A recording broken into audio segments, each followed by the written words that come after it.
Hello and welcome back to my channel, or welcome to my channel in the first place. Today we have a Todoroki X listener. It's Capri-sun by Kawaii_Angel Ann on AO3.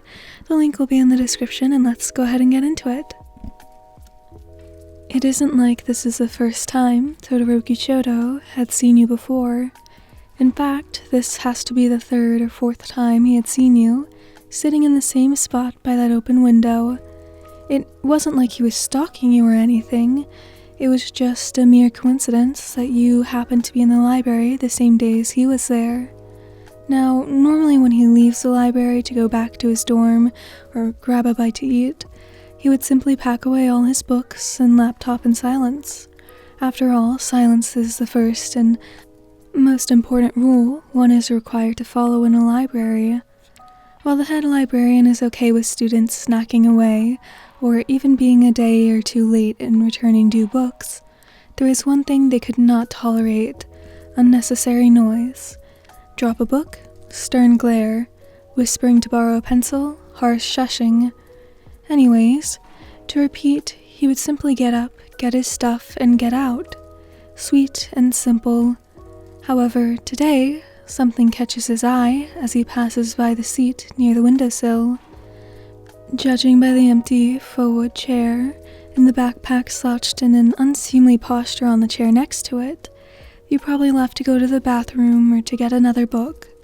That wasn't what struck out to him as odd, since it was completely normal to temporarily leave your spot in the library for whatever reason.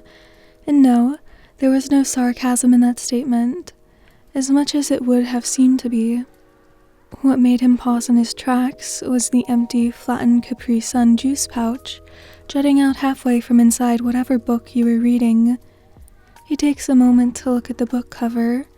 Of course, you come to the campus library to read romantic, young adult novels, instead of using any of the library's resources for your homework. Now that statement had sarcasm. He glances over, back at the Capri-sun pouch, slightly interested. After all, it was more common to find empty Capri-sun pouches in the trash rather than books. He remembers you sipping away at the childish drink earlier in the day. Even so, that was hours ago. You kept it for all that time? Although he is somewhat curious about the flavor, he doesn't bother to remove the pouch from its place, as it would lose your progress in the book. Do you need something? A small voice reaches out from behind him, making him flinch involuntarily. Don't worry, the librarian left a little while ago for their smoke break, so we can talk for a little bit. He turns around, careful not to knock anyone over with his bulky backpack. When he turns around, he finds you standing before him, with a gentle smile gingerly stretched out on your face, and a thicker, more scholastic-looking book tucked underneath an arm. Your hair was the same as before, and a faint floral scent was emanating from you, soon filling his entire senses. As he stared down at you, he realized you were waiting for an answer and scrambles for one. How creepy he may have appeared is something he would have to reflect on later. He clears his throat to buy some time before giving a response. No, I was just passing by and saw your bookmark. I was interested, so I stopped for a closer look. I didn't move it or anything, if that's what you're worried about. Oh.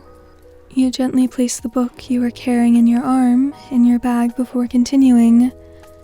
Yeah, I don't have a bookmark with me, and I don't want to ruin the pages by folding the corners or something, so I used the nearest placeholder I had. My juice. What do you think? Pretty creative, huh? Right. He wasn't unsure of how to answer. Sure, it was creative, but it wasn't something to brag about either. Before an uncomfortable silence could settle its way between the two of you, he turns around for the exit and bids you a farewell. However, before you can make a full turn, you call out to him, "Wait!" You halt him in his steps and rustle inside your bag. "Let me give you something." He turns around again to find you with a Capri-sun in your outstretched hand, confusing him. What is this? What is this? You repeat, mocking him lightheartedly. It's for you. I carry some with me every day, and I just so happen to have an extra one. Go on, take it. He looks down at you, and then at the drink before begrudgingly accepting it, much to your glee. For some odd reason, the drink is still cool, despite residing in your bag for who knows how long. Is it because of the air conditioning? Observing the packet, he takes note that you coincidentally gave him his favorite flavor. Then again, at the end of the day, they're all just sugared water. So was there really a difference in the flavors? To show his gratitude, he looks back at you and states a simple yet sincere thanks. No problem. You smile back at him, clearly happy that he seems to enjoy the gift. My name is Listener, by the way. You'll probably find me here in the library, but I'm sure you already know that since you've been here practically every other day. He corrects you bitterly in his head. It's not practically. He has been there every other day. It's not like he has anything else to do. Nice to meet you. He slides over his name and engages in a warm handshake with you. I have to get going now. Early classes and whatnot. Right, I get you. You nod understandingly before waving him off. Good night then. Get home safe. You too, he replies, and heads out with his Capri Sun in hand. On his way out, he notices the librarian coming back and reeking of tobacco. Jeez, how much do they smoke? He didn't even talk to you for more than 10 minutes. As he goes out of his way to avoid the librarian, he steps out into the crisp night air. Thinking it a better time than ever, he yanks the straw attached to the pouch, takes it out of its wrapping, and stabs it into the designated hole. Pursing his lips around the straw, he takes his first sip and sighs at the taste. Sure, it was just sugared water, but he hadn't had a Capri Sun since grade school, when kids would bring in treats to celebrate their birthday in school. It was nostalgic to say the least. As he walks back to his dorm, he notices something written in Sharpie on the back. Flipping the packet in his hand, he reads the message of 2 words. For him. Him was written in all caps, bolded, and even italicized. It was obvious that the him in the message was, well, him, and it was pertinent that you give this to him as stressed by the writing of the last word. He feels a blush creeping up his cheeks, flustered by the gesture. So you had planned this, to give him this. It wasn't an extra like you said. Well, technically it was an extra, but the way you phrased it made it seem more coincidental than schemed. Was the message on here even supposed to be left for him to read? He wouldn't put it past you if you didn't mean for him to see it. After your conversation, you seem to be a bit of an airhead. Not in a bad way, though. As he sips on the remaining juice, he panics, and questions come flooding in his mind faster than a broken dam. What was he supposed to do now? Was he supposed to bring it up the next time they meet? But what if you never meant for him to see the message?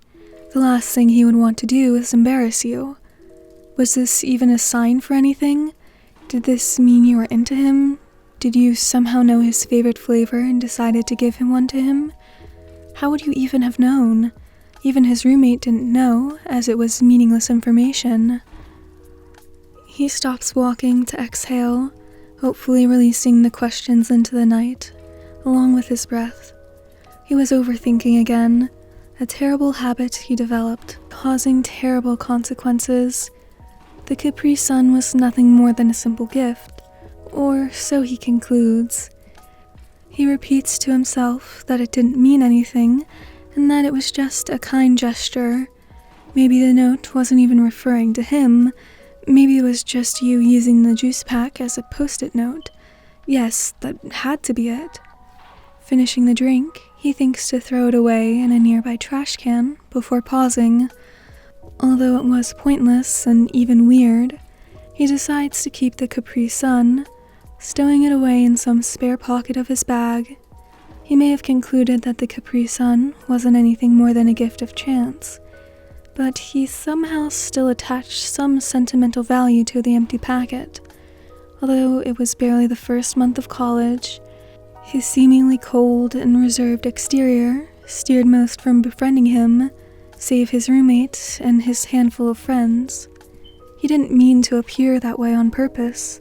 He just wasn't good at appearing approachable to others, not like the way you did, and the scar wasn't helping. You, aside from his roommate, were the first to approach him for a reason unrelated to school, and your encounter filled him with an unexplainable urge to go back to the library the very next day once his classes were over, which is exactly what he did.